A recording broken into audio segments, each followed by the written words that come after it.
Man, I tell y'all, man, look, I had to get my guy on the show. We go back, mini me. He's out of he's out in Northern California doing his thing. My man, Butte College Coach of the Year, Phillip Thomas, man, Junior. What's Hey, going on, man? what's up, Coach? How we doing? Man, it's all good, man. I want to jump into it because we on you on Pacific. I'm on West Coast time, man. So I wanted You to know, make you know. sure I got with you and make sure that we could talk about the Butte program because you're doing big things over there, man. So Appreciate tell me this, man. When did you want to become a coach, man? I know I had you, and I've been knowing you for a long time, and I recruited you. You remember when I recruited you? I do. I do. I do. I So, never but when did forget you it. want to become a coach? I honestly don't. Because, I've been in education my whole life and, around the game of basketball, and I'm a point guard. So by nature, I studied the game. And I think over time I grew into it. And I just started out with the youngins and kind of moved my way up. And I was like, wow, I think I want to make a career out of this. Like I think I want Yeah. to do this for forever. And that kind of started it, and then it just grew from there. And then I started studying the game more, learning, talking to other coaches, and just kind of building my foundation as a coach. And then I'm like, and I went through instances at different colleges that I went to where I Mm-hmm. was kinda like I didn't like the way I was treated, or I didn't like the way this was done. So what the only better way to do that is for me to have my own thing and learn from the mistakes that other coaches made with me, and just give kids the opportunity to be coached and taught the game of basketball the right way. Well, man, when I met you, you were a big point guard. He wasn't a little tiny one. He was a Big big guard, big coach. guard. You had a high IQ. I'm gonna tell you, I knew you were gonna be a coach after working with you, and then being with you for so long. I knew you were gonna be a coach, and then working up under a good high school coach, which taught fundamentals and gave you the basics, and he taught you a lot of good things, not just basketball stuff, but off the court stuff. And I thought that Eddie Wilson did a great job in terms of his program and you being a part of that program for because you was a freshman coming Yeah, in there. So I thought that was going to do well for you too. So I knew you were going to be a coach, man. So yeah. let's, yeah, I knew you were going to be You a seen coach, it man. before I seen it. You seen the vision, huh? Yeah. Well, what did you learn from Eddie, man? Do you apply any of his stuff to you? Let's do this too, coach. Let's get some music. Get it. Let's get our flow since we kind of Hey, we personal. vibing. Vibing. Um, I think Coach Wilson, and just in general, starting, honestly, I learned to be bluntly honest with my players, hold them accountable. I think he held me accountable from even when I was a freshman and he wasn't my direct coach. I was on the JV team. He still was coaching me. He still was, teaching me the game. I remember as a freshman, I came in there and I was dribbling behind the back, just doing every dribble handle. And he was like, you don't even need to, and that stuck with me forever. He said, you don't even need to do all that to get by something. That way. And Yeah. I never thought about it. He's like, y'all watch all this and one stuff. You could just make one move and go by. Like, you don't have to do that, and you'll probably get by quicker. And then I started doing that, and I apply that when I'm training players, when I'm teaching my guards, and just everything. So I think the big thing is just authenticity, and just being real. I think he knows how to. He Yeah, really yeah, I knows. got it. I got it, man. And like I said, I watched you from apart, but I want to do this too, man. You won Coach of the Year, Well, only second year at the program. I got to give you this too, Philly. I got to give you this, man. You man, my man was the Coach of the Year. I got to give it to you, man. Here we go. I'm a toast to you, man. I never gave you hey, your props. I'm gonna toast a little bit of Beyonce with you. There's some Beyonce. Sir David. So I gave you a toast. You're Coach of the Year. How did what did that make you feel? Did you feel at that time when they named you Coach of the Year? Did that validate you? Because you've always been a baller. Did that right. validate you? Great question. I think for me, I don't like, I like attention. I don't care about attention, but I liked attention on me when I was an athlete. But as I've been a coach, I kind of just, it's not about, I can just go by, it's not about me, it's about them. And it was a great honor. Really, I didn't even really want to even share the recognition. Everybody was like, my other coaching staff was like, you got to share that. It's a great achievement. Yes. Um, but I think it validated me in a sense that I'm on the right path. But no way did I get like, comfortable, right? And I know that I couldn't have done it without. I mean, my players buying in and trusting me, as well as the coaching staff, Coach Dante, Coach Phillip. Absolutely. I think without them, I mean, it wouldn't be possible. So it's Yeah, you answered that question. I was going to say that. I was going to say about the staff, so I didn't even have to answer it. So you feel that the staff that coming through with that, man. I got you, man. Coach Dante, which goes back, which you should have prefaced it. We played high school ball together. Yeah, we've been best friends since we were 6 years old. Sixth grade, eighth. I mean, like what? Fifth grade. Yeah, you were playing. You know. Yeah. Y'all. Did y'all? Let me give him his AAU team was called the Answers. The Answers. We got that from Allen Iverson. Yeah. Yeah. So we go back with that, man. So like I said, I'm so proud of you as a coach, a player, as a girl dad. He has 2 daughters. And I just think the ceiling is so high for you that it's going to be big the next step that you take. And I believe that you're going to take this program to a whole nother level. Appreciate it, Coach. I mean, I mean, not just Eddie Wilson, but even you. I mean, you as my coach. Coach, you deserve your flowers too. Everything you taught me and prepped me for. And even when I was young and I was trying to go to the league, you was like, Phil, get your education. You're going to get a good job. You're going to take care of your family one day. So all those things you taught me, I still even use and take into my life to this day, and coaching wise as well. So you get your flowers too, Coach. Without you, I'm not here. So all right, I'll take that, man, because that's you're a branch off of my tree, and I love it, man. But what do you think championship level teams consistently do that average teams don't do? They remove their emotion from the sport in a way that I think helps them be successful, meaning that there's no egos. It's emotionless basketball at the end of the day, and they don't take necessarily what their coach says to them to heart, their teammates says to them to heart, and they're very unselfish. So they buy in what the coaches are trying to present to them, as well as their teammates, and they all come together for one common goal. And I also think that their work ethic is different from average teams. You have people on from 1 to 15 working hard, and I think that kind of sets them apart. They're resilient. They go through things and they bounce back, right? Like kind of like a boxer. You got 12 rounds. You get knocked out in the first. We fight until the 12th round, and we still going. I think that's a big thing as well. And they hold each other accountable, not just from the coach, but from each other as well. So absolutely. I think it's a maturity level when it comes to the championship team. Okay, I got you. Well, what makes Butte College different? Because I already know you bring it, and I've talked to a lot of high-level coaches, big-time coaches, and at all levels. I service all coaches, and you've got some of the ingredients that I see in some big-time coaches, man. So what makes Butte College different? I think we just have a standard. Honestly, I think we're different because we don't try to follow anybody else. Like, of course, I've learned multiple things, but at the end of the day, I think our personalities make us, like, from our coaching staff all the way down, like, even for me, right? Like, we try to make it a place of comfortability, but also being uncomfortable, because we're going to challenge you probably more than you've ever been challenged. And we feel like the wins and losses are a part of the game, but we feel like the wins are going to come because we try to keep it out. So we want to prep you, right? From the conditioning, from study hall to weights to training to film work. So just having conversations with you and getting to know you as a person. We want to prep you not just for basketball, but for life, right? Like life, basketball is going to be the next 5 years of your life, right? And then after that, some may go play overseas.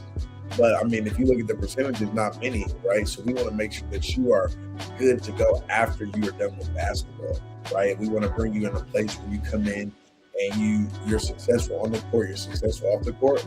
But we're also really big on that relational.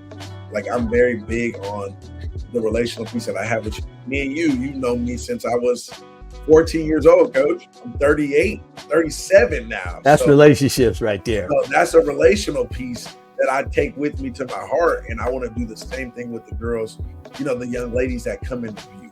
So I think all that ties together with the ingredients, the winning nature and the winning foundation that we established. I think that's kind of what sets us apart.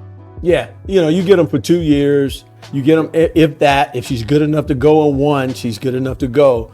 What are you doing, the system and the support and opportunities that players expect when they come to BC over to Butte College? Because you got to get them ready. Your goal is to get them ready for the next level. For sure. Okay. I think I've been blessed to know a lot of the coaches at the 4-year level just by meeting them, talking to them, sending girls off from my AAU team as well when I've done AAU. So when they get here, the expectation is we're going to hold you accountable. We're going to make you uncomfortable. And if you accept that and you really buy in and trust us, then we're going to prep you for the next level. We're going to develop you. Whatever your weaknesses are, we're going to call them out and we're going to make them on Front Street, right? But we're also going to be your biggest cheerleaders in the sense that we want you to be the most confident that you could be when you're here, right? Do everything. Trust. You don't have a left hand. You're scared of that left hand. We're going to pound it in the ground until you get better at that left hand and you can go left, right? And we're going to encourage you to do that, right? We understand that nobody's perfect. You're going to make mistakes, right? We're not going to harp on those mistakes. We want to harp on the things you do well, right? And kind of clean up those mistakes so that when you go to the next level, the hard work is there, the foundation's already there, the accountability, the discipline, all of that stuff. So it's prepped, and you're kind of like, oh, I did this at my other college already when you get to your 4-year. So absolutely, that's good stuff, man. So I tell you, man, the Mamba mentality to working, I know what you're about, and I just I really wanted you on the show so I could get this out publicly, that if you're looking to go to the next level, this young man, he loves basketball and he's ready to take you to the next level. If I was, I was a player's coach, right? Yeah. So, I'd like, now do you let players be who they are and just put a little system around them that shows their talent? What type of player tends to flourish in your program? I think, the hard work. I like, what I would say is I like nice young ladies who just got some dog in them, really. Like, that's really what I like. I think the players who flourish most are the hardworking, the dedicated ones, the ones who I said, like who I talked about earlier, removing their emotions from basketball, right? I play music. Like, I'm a big R&B guy, so I'm jamming R&B in the gym. Right? I'm always me, no matter what. My personality is not going to change, right? Like, I'm a funny, happy, goofy, loving person. I'm going to be that as your coach, right? But I'm also going to hold you accountable, and I'm also going to make sure you're doing the things required for us to be successful, but also yourself, right? Mm-hmm. So I'm going to let you be. If you're a quiet person, you're going to be quiet, but I'm also going to help you. Hey, we got to talk on the court if you want to be successful. But like, I always talk to the young ladies when they come. When I recruit them, I always ask them what their end goal is. Like, what do you want to get out of this, right? And if they're like, oh, I want to go to a 4-year, and I let them know these are the requirements for you to get there. I've coached at a 4-year before. I know a lot of 4-year coaches at the D1, D2 level, D3, and AIA. So I know what it takes to get there. I also played at those levels. So if you are a quiet person, I get it, right? But also now that's where I start making you uncomfortable. Like, how bad do you want to accomplish your goal? Because if you can't be a quiet defender, right? So you can talk and then be quiet after that. So that means you have to be uncomfortable, right? You have to be comfortable with that process. So I let them be their personality. Like, I have quiet young ladies, I have loud, goofy, more reserved, right? It's not really about their personality. It's more so it is about their personality, but it's more so like what they want to achieve and how hard they get, like what they're willing to do to get there. Absolutely. So, when if one of your players described your coaching style real short to a recruit, what would they say? Man, I love playing for Coach PT. He lets you flow. He's hard on you, but he lets you flow, and he's honest. He's transparent. What's your coaching style? I think that, you kind of described it, like, in those words. That's really it. Like, I'm going to be honest with you. I always tell them I'm going to be honest with you whether you like it or not. and it doesn't change how I feel about you as a person. So that's what I always tell them. I love you as a person. I brought you here, we're family, right? Like we consider this family, but that doesn't mean that I'm going to stop what I need to say to you to make you a better person or a better player, just because I love you as a person. Right? So I'm gonna let you fly. I'm gonna let you rock. I'm gonna let you mess up. Right? I'm gonna give you the opportunity. Right? But we're also, like I said, I'm gonna play music. I'm gonna make the environment comfortable because that's how I am. Right? But that doesn't mean that I'm gonna let you slack off, miss practice. Right? Go have effort through drills. Right? I'm gonna let you be a selfish player, selfish person, mope around. Like, so those things I'm very big on. Right? Like, I think that's kind of how they would describe me. Like, oh, he lets me go. Like, some of my players would be like, they'll tell other girls, like, yeah, Coach Phillip, he's great. Like, he's so nice, but it's not sweet. Like, I hope you don't think that it's sweet just because you see him smiling and you see me in a good mood and stuff that you think that you can get over or get by with this stuff. So as long as they understand that, I think, this guy's doing it for the players. Yeah, exactly. You have a fine balance. You have to be able to balance that toughness with the being who you are as a person and as a coach. And I coming from that atmosphere, I believe that you should let players be who they are. And good players want to be coached hard. The really good ones do. They don't want, if they think they can get it over and take advantage of you, they will. But the good ones, they want to be coached hard, and they want to be, push me to where you can get me, coach. How you going to get me where I want to go? So tell me this is not about Butte. What habits to you? What habits separate players who survive in college basketball from those who don't? I think you're just talking about overall? Overall. Yeah. From what I've seen, what I've coached, and me being, I think a lot of it has to do with your discipline, you being a leader, right? Like, I even talked to my daughter about this. I ask her every day. I said, "What do leaders do?" And she said, "Leaders never follow," right? And so I take that even in basketball, right? Like, you see leaders, right? They don't do the same thing as everyone else in the sense that the negativity or the distractions, there's less distractions for them. They understand that basketball is a sport that they're going to go far in, so they have different habits. I think their habits are different, right? Like, we're habitual human beings. I think the players who are more successful and it takes them farther, they have better habits than others. Meaning, I'm in the gym more, right? Like, my going through drills, my warm-up habits are better, right? They're more stern, they're more serious, right? They're more precise. Whereas others, they, it's more of a why me mentality. Like, oh, I'm not playing because of this. Coach doesn't like me because of this, right? Instead of, right, like taking ownership in themselves and saying, I'm not doing this in order to achieve and play more, right? But that's kind of, I think, what sets him apart from like success and having I don't want to say non-success, but having a tougher time succeeding. Yeah, I got you. And that's why I said your ingredients. And when I talk to a lot of high-end coaches, and I love speaking to you, hearing you talk about that, because I talked to Lindsay over at USC about, she's coached Juju, she's coached my girl, the other Smith, she's coached some girls that was when she was at Cal. And I said, Linz, what's the difference in those girls? You know what she said? It was the sense that they love the work. They love the journey. They love putting in work. They love being around there. And there was a sense of urgency about them. And when I hear you say that, that's why I say you're gonna be a big time coach, man. I firmly believe that this isn't your final step, and I believe that if you play your cards right, you're gonna be somebody gonna see what I see in you. So yeah, I just want to. I mean, they just fall in, like, I just want the girls, the young ladies, to fall in love with the process, right? Fall in love with the process.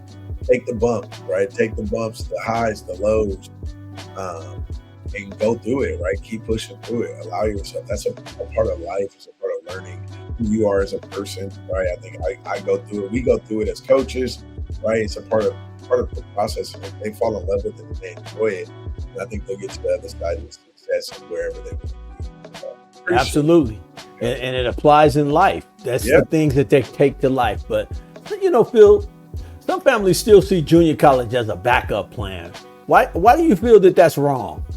I don't believe that. Yeah. That's not the way I look at it. Yeah, I think JUCO is there's really good players in JUCO. They look at it as a backup plan because they're not getting a scholarship or whatever the case may be. Recruitment is hard nowadays. It might be a player who needs to work on their game, right?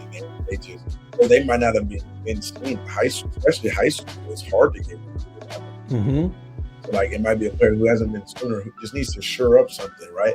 It might not even be basketball, right? It might literally be I haven't matured. I had an attitude problem in high school. I didn't listen to anybody, knucklehead, whatever it is, right? That's what JUCO is for you to fix that, for you to mature in that way. That's what we're here for, help you reach that and get that attitude, right? Develop Personally, physically, mentally, so that we can send you to the next level. And people don't look at JUCO like that, and they think it's easy, right? JUCO's hard. Like I did JUCO. The route JUCO, like you got players grinding all for scholarship, so they're your teammates, right? But you're competing against them in the sense that we're all grinding like for the same thing. We're working, so we're fighting every day, iron sharpen iron. I'm trying to make my teammate better. Right, we're both trying to get scholarships up out of here. So how about we help each other by going forward at each other? One goal. And some people come to JUCO. I had my first year. I had 7 girls, coach. I probably had about 15 come. Right, I probably had about 15 come and try out, and I had girls put up the first day of conditioning, right, first week, right, first day of practice, right. And it was different for them. And I totally get it. Basketball's not for everybody, right? College basketball's not for everybody. But it's just different, right? And some people are cut for it and some people aren't. So no, absolutely. And I think it's a way to get better. You have to understand your why. You want to get to a place that I can develop, get some clarity, get some discipline, get some focus. And you said something earlier about you competing against other junior college girls. You're not just competing against junior college. You're competing against European girls. You're competing against older women. Now with the power, with the ladies being able to get more time at the university, you're competing against transfer portal kids. So it's that. And I think junior college here, and I'm going to give this tip to some diamonds in the rough out there. Junior college isn't a detour. It's a path. Huh? It's not a detour. It's a path, and that's a path you take, and you'll get there. For you guys, you'll get there if that's your route. Okay. Yeah, all right. I agree. Coach, we talk a lot about it on the Girl Dad podcast. We talk about diamonds in the rough. What is a diamond in the rough? When you hear that phrase, Coach, what is diamonds in the rough to you? I think it's a gem in the diamond in the rough is, for me, is a player. It means so many things, but it can be a player who has been overlooked, right? Or a player who didn't get the opportunity to showcase their abilities somewhere, right? Or it can mean so many things, but I think it's more so it's a jewel unseen in a group of, let's say, I'm trying to think of the best analogy to put it, but for instance, you think about a diamond in the rough. Let's say there's a girl, Coach, right? And she's always been a nice girl, smart girl, very pretty, but she's real reserved, right? And she just kind of went on her business, right? Whereas you got another girl over here who's loud, right? She just lets it be known that she's confident and she's pretty, right? But this girl is the same way, but she just kind of just wants life to come to her, right? And she kind of goes to the scene, right? So then you date that other girl who's real out there. This girl blossoms and becomes everything that you wanted in a girl, right, to become, right? And she blossoms up in that girl, and then you later on see her, and you figure out that this isn't what you wanted. You see her, and you're like, wow, you've been there this whole time. I've been overlooking you. I didn't even see you. You've been there this whole time. The diamond in the rough. Yeah. That's good analogy, buddy. That's a good stuff, because like I said, I'm big on diamonds in the rough, and we're going to continue to pump it find those players that need that clarity, as I say, that needs that structure, that needs a plan in this crazy recruiting process. Let's flow into this, man. 5 for 5. And I know you up on it. How do you think that the new 5 for 5 roster structure is going to affect high schoolers? I know how it's going to affect them. I think it's going to impact high school big time. Yeah. I mean, I think it's going to change the whole recruiting overall. It's going to change how high schoolers view JUCO, right? But also, I know in the 5 for 5 rule, I think you only get one transfer. Yeah, you get one. Right now, it's proposed that you get one transfer without being penalized. Yeah. And you hit the age bracket of 19. So at age 19, it starts. Yeah. Okay. Age 19, or after you graduate, right? You get 5 years. You get 5 years to play. Yeah. And it starts at 19.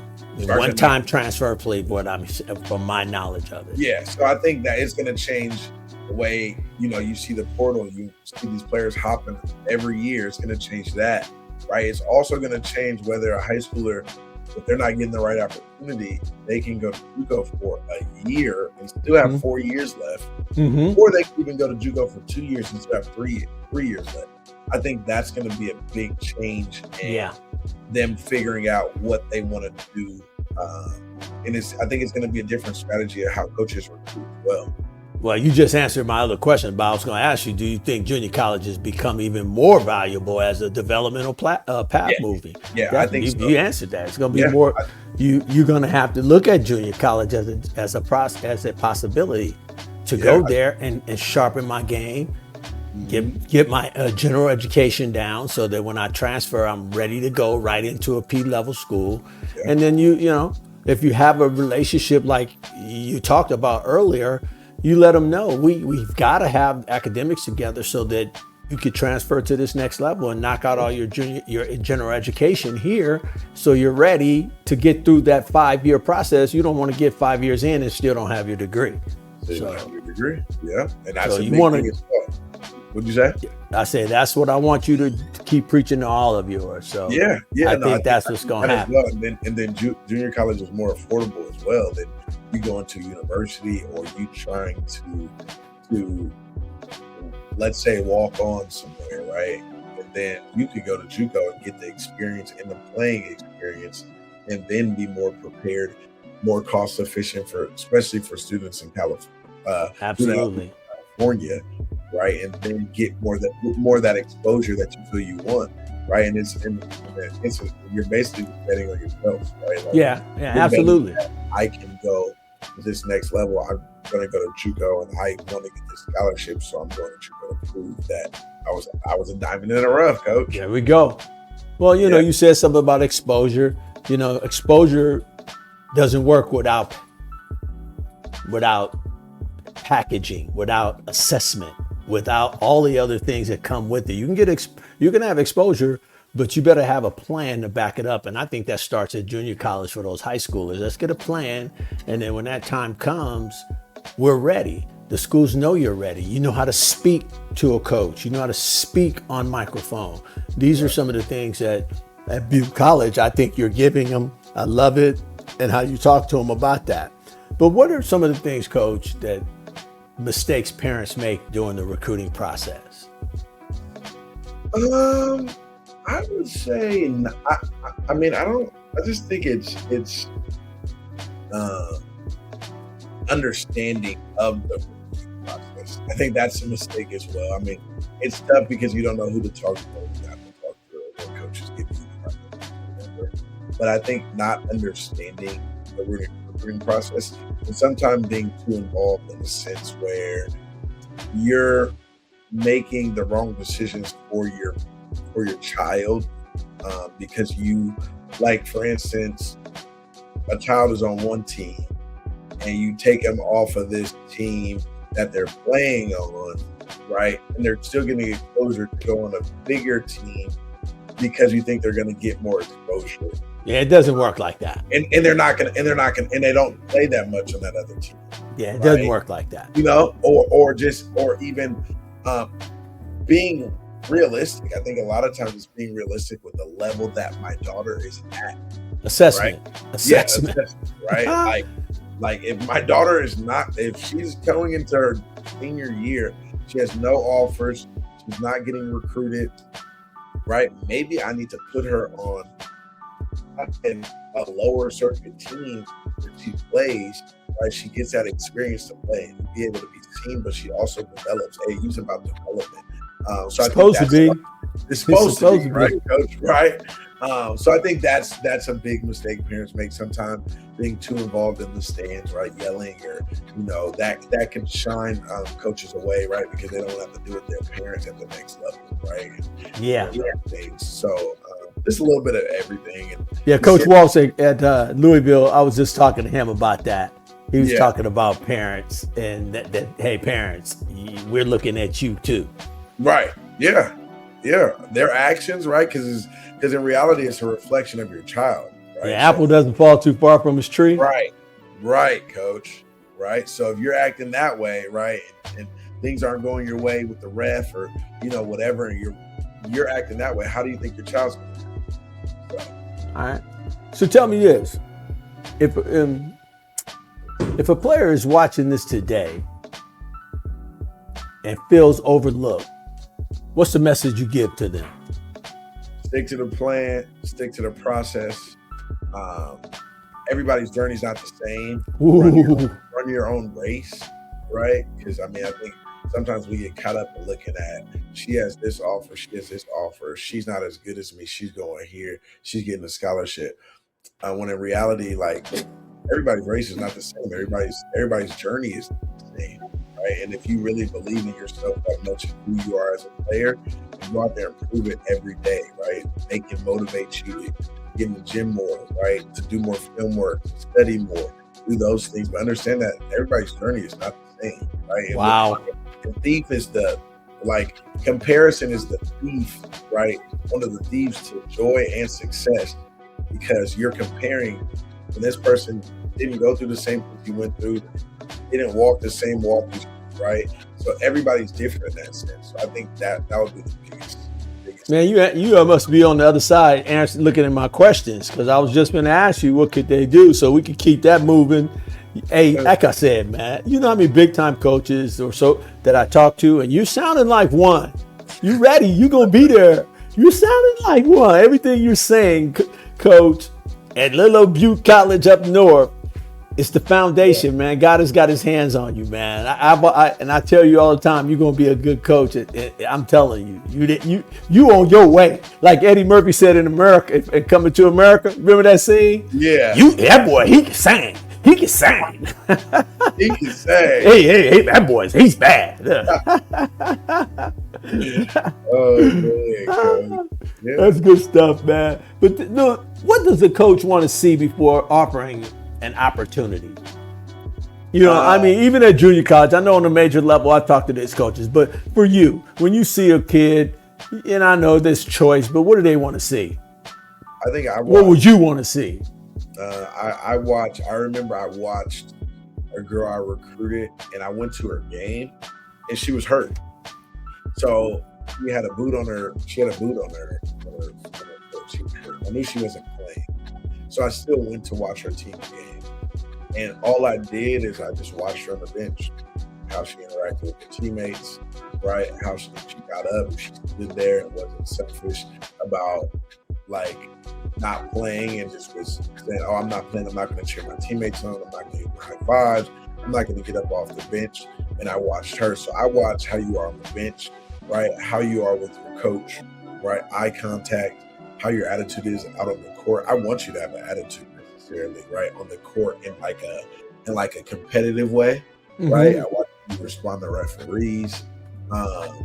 I've not recruited some players. They might have scored 20, but I didn't recruit them just because of their attitude, or I just felt that they wouldn't be a good fit for us, right? Because we're big on removing egos, right? So if you have an ego in a sense where you think it's going to be all about you, then I don't care how good you are, I necessarily don't want you.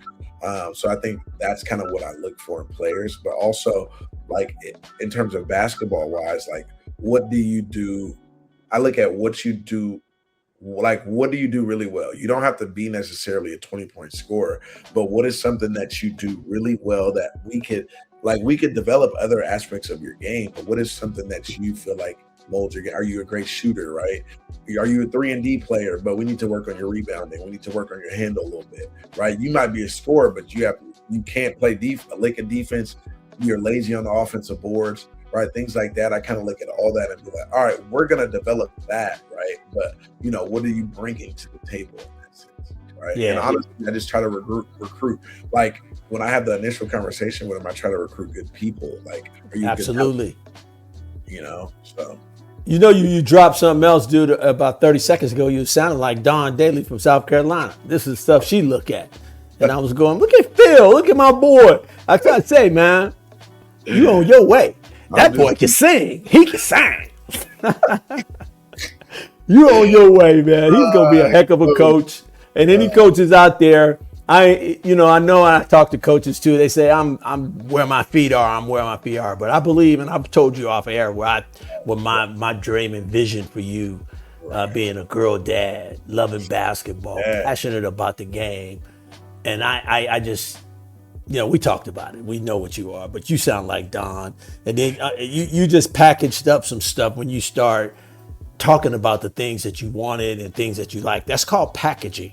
And these are some of the things that Diamonds in the Rough that they need to get together is their packaging. How you just package that player up. Now I give that 4-year school an opportunity to see this is what she's about. More clarity of what she's about. So tell me this too. What should every parent understand about the JUCO? About, what should they know? They need to know because, like I said, and that's in Cali. Everybody know I'm from the West Coast a little bit. Right. I think they need to know. I think parents sometimes think it's like a lower, like in a sense, like we got to go to junior college. Right. And I think and then when they finally accept it, they'd be like, all right, we'll go there and kill and ball out and then go to the next level. But they got to understand their child isn't guaranteed playing time. Like JUCO is not. I think, like I said, JUCO is not easy, right? I think they're here for a reason, so that they have their child has to put in the work in order to get to the next level. But also I hope they don't think that they're going to be talking to the coach every week involved. But hopefully they have instilled great things in their child for them to be accountable, right? Follow things. And nothing's guaranteed, right? Like I said, I have girls come out from JUCO and come try out, and they're like, "Oh, I think this is gonna be easy." Like they're gonna walk in and play, or they're just, like practice isn't structured, right, or anything like that. And I'm like, this. If you're coming to Butte and looking for not like things to not be structured, to do whatever you want to, like I tell the girls, like you're probably at the wrong place. Yeah. Like, absolutely. Eddie Wilson wouldn't have taken that. You come from Eddie Wilson from the free. I was at the state tournament, man. You come from good stock, so that's definitely not going to happen. Yeah, and I mean, I think for parents, it's just more so like your trust. Like what parents should look for in a JUCO coach is how they're going to make, and not just me, just any JUCO coach, right? I'm not going to get every JUCO player, student athlete, but how they're going to make my daughter, right, a better young lady, right, a better student, right, better person, and a better basketball player. Absolutely. Right? If you come to Butte and just looking for basketball, right, like yes, basketball is the center of it, but like it's much bigger than basketball, right, in the sense that we're trying to mold you overall and teach you things about life, not just basketball. Basketball is the center, right? But we're going to teach you about so many more things in basketball, right? So if a coach is just saying, oh, hey, I'm going to get you a scholarship. You're going to come in and play. You're going to get all these minutes, right? We're going to do this. And they don't mention anything about who your child is as a young lady. And know her story. Right. As a person, where she came from. Mm-hmm. Story. I would say that college probably shouldn't be the one for it. Got you. Yeah, well, I tell you, man, you're on your way and everything. And I'm glad I had you on the show. And after, like I said, I talked to so many coaches at all levels, and you have got all the ingredients You just got to stay focused and do what you need to do for that next opportunity to come where you're going to be. If I'm an AD, if I'm another coach at a university, I'm keeping my eye on Phillip Thomas Jr. I am. Appreciate you, Coach. I love Butte though. I love Butte, right? Like I know you do, but I know you do, and it's. I'm like a dad to you, so it's like I'm always wanting the bigger picture with my son. You got to go. Got your undergrad, now, dude. You got to get your master's. You're bad. But I do believe you're going to be a heck of a coach at wherever you choose to go because of your foundation, your core, your work ethic, and all those things translate to the next level. So hopefully some coaches are seeing this and they'll put you on their radar if my boy decides to leave Butte. But he got a couple championships under his belt to get before he head out that way. But he's a girl's dad. He's a girl dad, 2 girls, married man. I love you, what you got going on. So let's get ready to land this plane, man. And at the end of every show, I like to talk about something that's really hits me in my heart, and that's a PSA, men's getting their prostate levels checked. I want all the guys to go out there and get your PSA levels checked and make sure you're at, and it could be come back a little higher, but do some research, and especially amongst African-American men, but all men, go get your levels checked and then let's enjoy our lives together. So, hey, PT, because I've nicknamed him PT 15 years ago, that, hey, go do it. I can't wait to see you do some big things. I'll see you in Vegas out there recruiting. And you're going to do some big things, man. You could just tell by how you talk. You sound like a big-time coach already. So thanks a lot for coming on the show, man. I appreciate you. And if I could do anything to help in that process, I'm here for you. All you diamonds in the rough out in Cali, you better get to Butte College if you want to show your game. All right? Appreciate you, Coach.